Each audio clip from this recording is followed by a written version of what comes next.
అందరికీ నమస్కారం. నేను మీ Haripriya. Welcome to my channel. ఇవాల్టి వీడియోలో శ్రావణ మాసం మనకు ఎప్పటి నుంచి ప్రారంభమై ఎప్పటితో ముగుస్తుంది, అలాగే శ్రావణ మాసంలో వచ్చే ముఖ్యమైన పండుగలు ఏమిటి, శ్రావణ మాసంలో ఎన్ని శ్రావణ శుక్రవారాలు, ఎన్ని శ్రావణ మంగళవారాలు వచ్చాయి, అలాగే ఈ శ్రావణ మాసంలో వచ్చే ముఖ్యమైన పండుగల గురించి కూడా చాలా డీటెయిల్డ్గా ఇవాల్టి వీడియోలో తెలుసుకుందాం. శ్రీ మహావిష్ణువు జన్మ నక్షత్రమైనటువంటి శ్రవణ నక్షత్రం ఉంటుంది కాబట్టి శ్రావణ మాసం అని పేరు వచ్చింది. శ్రీ మహావిష్ణువుని ఆరాధించడం ఈ శ్రావణ మాసంలో ఎంతో ముఖ్యమైనది. శ్రీ మహావిష్ణువును ఈ శ్రావణ మాసంలో ఏ రోజున ఆరాధించాలి అనే విషయాలన్నీ కూడా తెలుసుకుందాం. లక్ష్మీప్రదమైన మాసం ఏదైనా ఉంది అంటే అది శ్రావణ మాసం.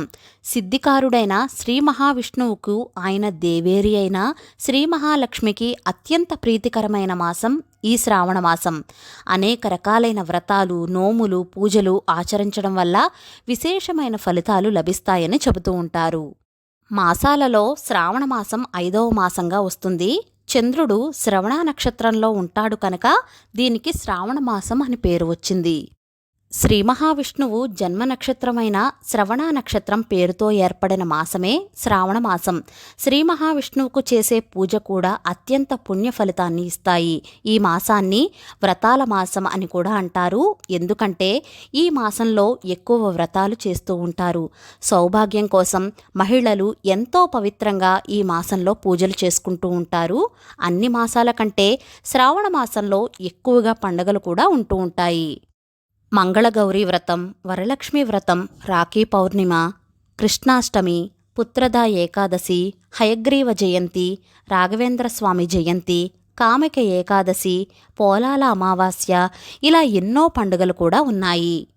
ఈ 2024 సంవత్సరం శ్రావణ మాసం ఎప్పటి నుంచి ప్రారంభమై ఎప్పటితో ముగుస్తుంది అంటే కనుక ఆగస్ట్ 5వ తేదీ నుంచి శ్రావణ మాసం ప్రారంభమవుతుంది. ఆగస్ట్ 5వ తేదీ నుంచి అంటే పాడ్యమి తిథి ఆశ్లేష నక్షత్రం ఈ రోజు నుంచి శ్రావణ మాసం ప్రారంభమవుతుంది. అలాగే సెప్టెంబర్ 2వ తేదీ అమావాస్య, పోలాల అమావాస్యతో మనకు శ్రావణ మాసం అనేది ముగుస్తుంది.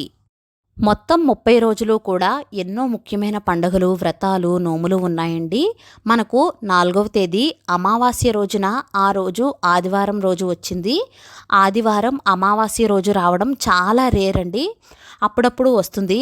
ఈ రోజున ప్రత్యేకంగా చిన్నపిల్లలకు దిష్టి తీయడం, మన ఇంటికి దిష్టి తీయడం, బూడిద గుమ్మడికాయను కానీ కొబ్బరికాయను కానీ ఇంటికి కట్టుకోవడం, ఇలాంటి పరిహారాలను పాటించాల్సి ఉంటుంది. ఇంకా ఒకసారి క్యాలెండర్ను గమనించినట్లయితే 6వ తేదీ వచ్చేసి ఫ్రెండ్షిప్ డే, 11వ తేదీ వచ్చేసి భాను సప్తమి, 15వ తేదీ వచ్చేసి స్వాతంత్ర దినోత్సవం, 16వ తేదీ వచ్చేసి వరలక్ష్మి వ్రతం. పౌర్ణమి ముందు వచ్చే 2వ శుక్రవారాన్ని మనం వరలక్ష్మి వ్రతం పండుగగా జరుపుకుంటూ ఉంటాము. అంతేకాకుండా 16వ తేదీ రోజునే దామోదర ద్వాదశి, పుత్రదా ఏకాదశి కూడా ఈరోజే జరుపుకుంటూ ఉంటారు. 17వ తేదీ వచ్చేసి ప్రదోష వ్రతం, 19వ తేదీ వచ్చేసి రాఖీ పౌర్ణిమ, జంధ్యాల పౌర్ణిమ, 22వ తేదీ వచ్చేసి సంకష్టహర చతుర్థి, 26వ తేదీ వచ్చేసి కృష్ణాష్టమి పండుగ, 29వ తేదీ వచ్చేసి అజ ఏకాదశి, 31వ తేదీ వచ్చేసి శని త్రయోదశి. ప్రదోష వ్రతం కూడా ఈ రోజునే జరుపుకుంటూ ఉంటారు. సెప్టెంబర్ 2వ తేదీ వచ్చేసి పోలాల అమావాస్య. ఈ రోజుతో మనకు శ్రావణ మాసం అనేది ముగుస్తుంది. అలాగే శ్రావణ మాసంలో శ్రావణ మంగళవారాలు కూడా చాలా విశేషంగా జరుపుకుంటూ ఉంటాం కదా. సౌభాగ్యం కోసం శ్రావణ మంగళవారాలను, శ్రావణ శుక్రవారాలను ఎంతో విశేషంగా జరుపుకుంటూ ఉంటాం. ఈ శ్రావణ మంగళవారాలు ఎప్పుడెప్పుడు వచ్చాయో ఇప్పుడు చూద్దామండి. అవి ఈ శ్రావణ మాసంలో శ్రావణ మంగళవారాలు 4 మంగళవారాలే వచ్చాయి. అవి 6వ తేదీ నాడు ఫస్ట్ మంగళవారం, 13వ తేదీ నాడు 2వ మంగళవారం, 20వ తేదీ నాడు 3వ మంగళవారం, 27వ తేదీ నాడు 4వ మంగళవారం. అలాగే శ్రావణ మాసంలో 4 శ్రావణ శుక్రవారాలు వచ్చాయండి. ఆ 4 శ్రావణ శుక్రవారాలు ఎప్పుడెప్పుడు వచ్చాయంటే 9వ తారీఖు ఫస్ట్ శ్రావణ శుక్రవారం, 16వ తారీఖు 2వ శ్రావణ శుక్రవారం, 23వ తారీఖు 3వ శ్రావణ శుక్రవారం, 30వ తారీఖు 4వ శ్రావణ శుక్రవారం. ఈ 4 శ్రావణ శుక్రవారాల్లో 16వ తేదీ వరలక్ష్మి వ్రతం. ఈ 16వ తేదీ వరలక్ష్మి వ్రతం చేసుకోలేని వాళ్ళు 23వ తేదీన కానీ 30వ తేదీన కానీ 9వ తారీఖున కానీ ఈ వరలక్ష్మి వ్రతాన్ని చేసుకోవచ్చు. ఈ శ్రావణ మాసంలో లక్ష్మీదేవిని ఆరాధించడమే కాకుండా శ్రీ మహావిష్ణువుని ఆరాధించడానికి కూడా చాలా ముఖ్యమైన మాసం ఈ శ్రావణ మాసం.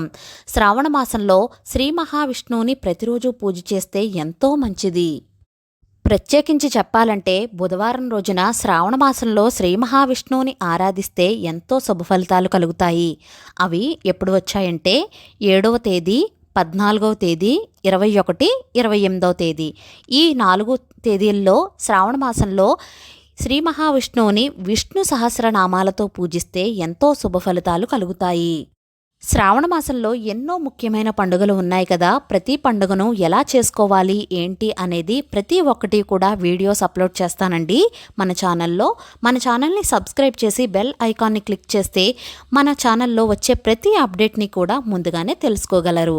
వీడియో నచ్చితే please like, share, subscribe to my channel. Thank you for watching.